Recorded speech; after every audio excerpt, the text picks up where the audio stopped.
class 10-ৰ chapter 1-ৰ এটা most important question আনিছোঁ ছায়েন্সৰ আৰু কুৱেশ্যনটো হৈছে যে Fe2O3 প্লাছ 2Al এই দুয়োটা লগ হৈ বিক্ৰিয়া কৰি aluminium oxide Al2O3 plus iron Fe গঠন হৈছে কৈছে যে ওপৰৰ বিক্ৰিয়াটো এটা উদাহৰণ কিহৰ উদাহৰণ এই চাৰিটা অপশ্যনৰ পৰা তোমালোকৰ কোনটো ৰাইট এনসাৰ হ'ব লিখিব লাগে সো 1 নম্বৰ দিয়া আছে এইটো দিয়া আছে এটা সংযোজন বিক্ৰিয়াৰ বি নম্বৰ আছে এটা বিযোজন বিক্ৰিয়াৰ সি আছে এটা অপহৰণ বিক্ৰিয়াৰ আৰু ডি আছে এটা দ্বি অপহৰণ বিক্ৰিয়াৰ ইয়াৰ ভিতৰত ৰাইট এনসাৰ হ'ব তোমালোকৰ সি2 কাৰণ তোমালোকে ইয়াতে চোৱা যে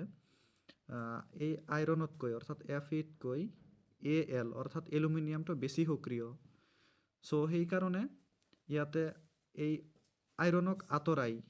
অৰ্থাৎ অপহৰণ কৰি এই এলুমিনিয়ামটোৱে অক্সিজেনৰ সৈতে বিক্ৰিয়া কৰি Al2O3 গঠন কৰিছে Al2O3 গঠন কৰিছে তাৰ পাছত থাকি গ'ল Fe অৰ্থাৎ আইৰণটো ইয়াতে থাকি গ'ল সো ৰাইট অপশ্যন হ'ব সি